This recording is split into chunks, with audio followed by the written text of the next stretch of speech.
I cannot do it unless I bring that variability of that 20 to plus minus 1 or 2. It is simply not possible. We all know that. It's the same thing with an athlete. If an athlete is running 100 meters in 20 seconds, when the world record is 10 or 9.5 or whatever it is, this 20-second guy, every day when he runs, if he runs one day at 30 seconds and the other day at 20, he has no chance of improving it. The first job he has to do is, that is how in all endeavors of sports, that is the training program of athletes and golfers, is to reduce the variability. That is the first thing they will tell you, the coaches. And then you go to the next level, reduce the variability, then you go to an improved level. But some of the organizations don't seem to catch it. And I have often been amazed as to why the organization can't catch it. So once again I want to tell you that the first point I want to make is that look, operational excellence is far cheaper to do. It will give you a much higher ROI than investments. You must do investments after you have finished this and not without doing this. That's one. Secondly, the operational excellence has an outstanding ability of coalescing all the people of an organization more than anything else that you can do in the organization. Because you will have cross-functional teams, you will have this, you will have 100% employee engagement, everybody will get motivated, activated and everything. And the three fundamentals that you need to think of in operational excellence is standardization, improvement, standardization of the improvement, then improvement, standardization of the improvement, then which will lead to innovation, and then innovation will look like normal happening. It will look like an extension of what you have been doing, and you don't have to go to Nobel laureates, only to, find an innovation in your company. So that's the first point that I want to make. The second point I want to make is, when you are journeying on that operational excellence journey, you must always ask how things are happening. And let me explain this by an example to you. There is something called a 4-student model. Have any of you heard of that?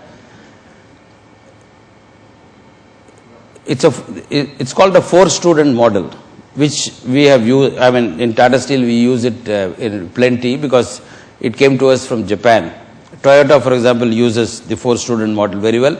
And if I explain it to you, you will say how this is so simple. Imagine there are 4 students.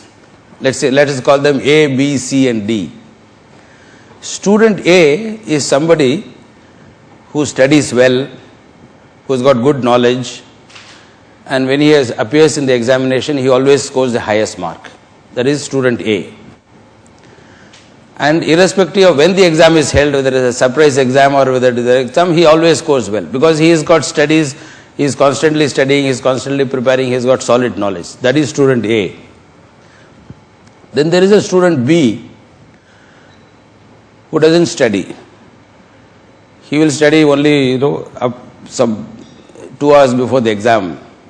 He doesn't have good knowledge. But in that most important examination, he has scored A+. But it can happen, and it happens in all our lives, and we have seen it. Either the question paper is simple on that day, or this guy prepared only 5 questions out of the hundreds that can be asked, and those 5 questions have appeared in the paper for whatever reason. That is student B.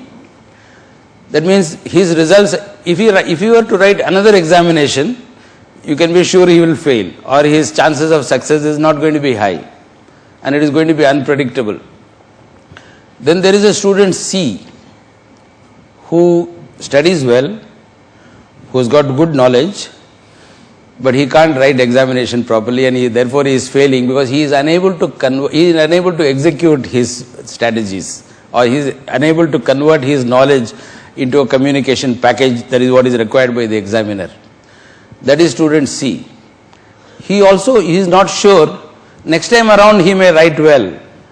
Third time around he may not write well because he is inconsistent in communicating that knowledge into a communication package. And of course there is a 4th student D who doesn't study and who is always failing. Now in operational excellence, The reason I am giving you this example of 4-student model is, you must judge which student you are.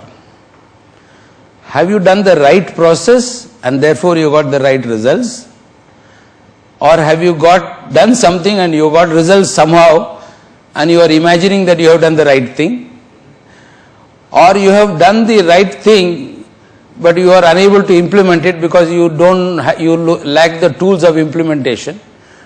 Or is it that you are not at all studying, you have not done any process and therefore your marks are also poor? The last one is not too bad, you can actually raise them.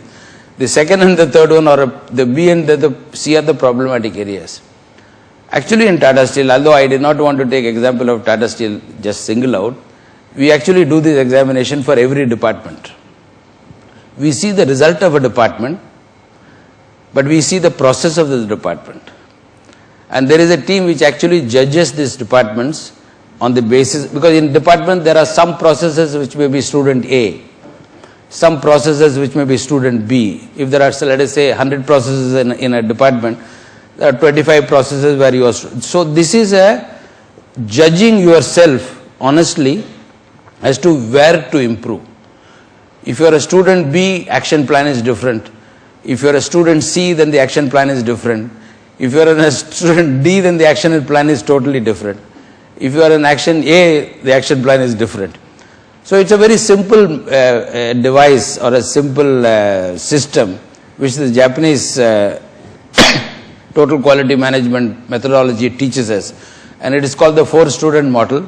It's very extremely simple, because if you get results without having a good process, you are not going to get the results on a consistent and predictable basis. You can be sure of that.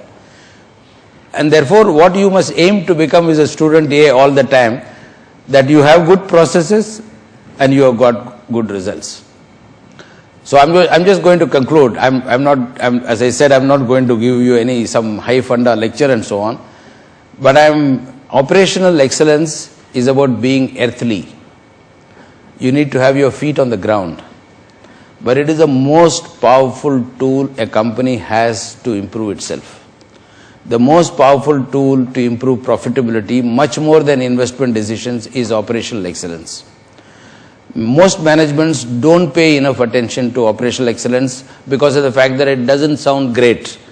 It is not catching headlines in newspapers or headlines on the board meetings. And often the boards also think, sorry to be critical of the board, that it's your job to do the operational excellence, without proper full understanding that the operational excellence actually is a far more difficult process to undertake than an investment process. So these are these few simple points that I wanted to make, and if there are any questions, please ask me.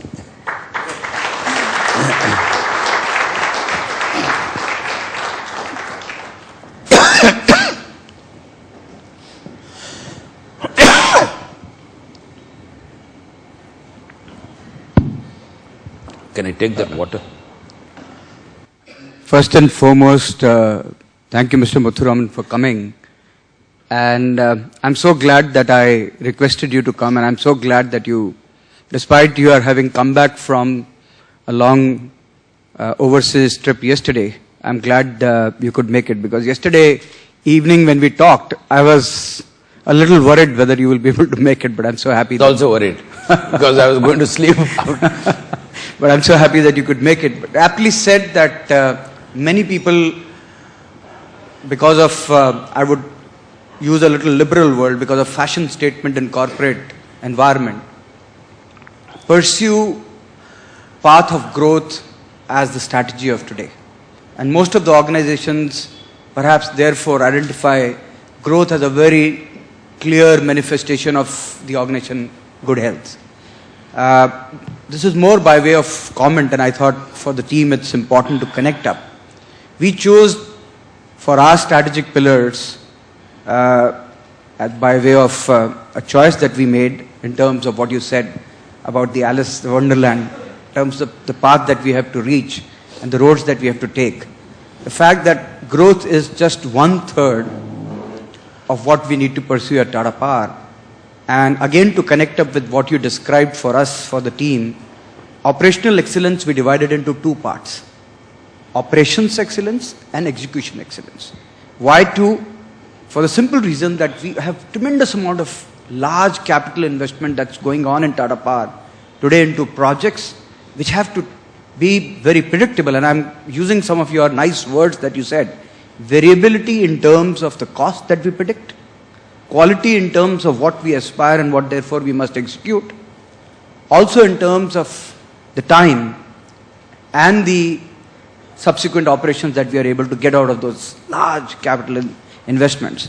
And these are many times more than what Tata Power has over a period of time earned or has capitalized. So I think it's a wonderful talk that you gave, and I must thank you for those good words. Then thanks. I just want to add a couple of things just as an input. I'll tell you how powerful the result can be by citing two sets of data, two sets of real data from Tata Steel. In the year 2001-2002,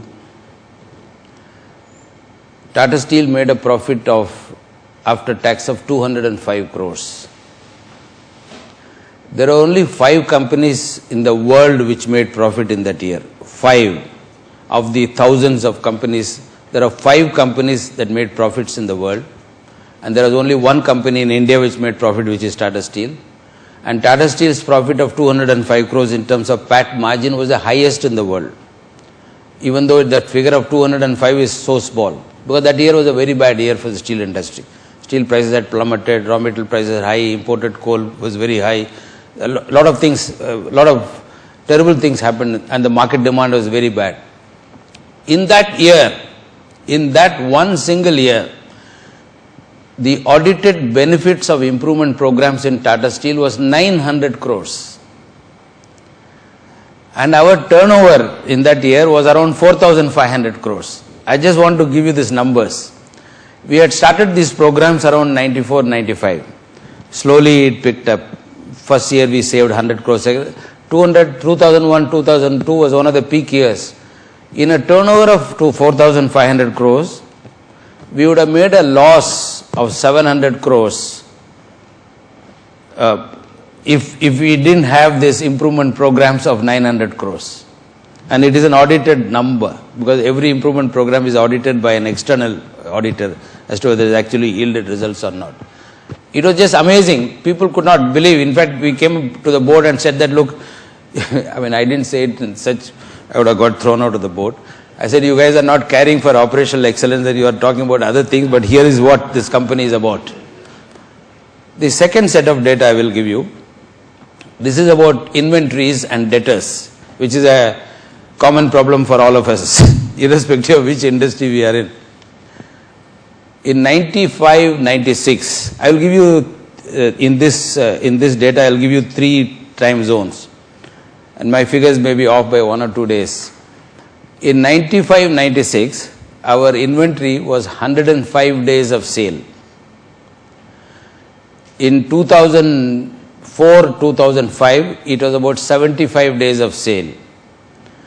Today, in 2011-12, it is 30 days of sale. Today's market is much tougher than in 95-96 and even 2004-2005. There is more competition, and Tata Steel has gone into downstream products even more, with the result that our supply chain has actually elongated, because the value added products, and we are supplying to the automobile industry much more. Our supply to automobile industry in 95-96 was 0. This year, out of the total supply of some 7 million tons, it would have been about 1.2 million tons, 20-25%.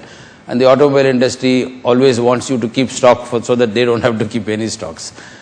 So 105 to 75 to 30. And I'll tell you about debtors, the guys who are to pay us. In 95-96, Tata Steel had debtors of about 70 days. 2005, it came down to about 30 days. Today it is 6 days. It is the same set of customers. It is the same set of material. Nothing fantastically has changed in the external world except that it has deteriorated. How has this happened? And I can tell you these numbers are the best in the world steel industry. Best in the world steel industry. In fact, when I tell my European colleagues, the company that we have acquired in Europe, saying that this is what has happened, they say India must be special. I said India is not special. It is just that we are special. So the power of these improvement programs, the power of operational excellence is just beyond what you all think is the power.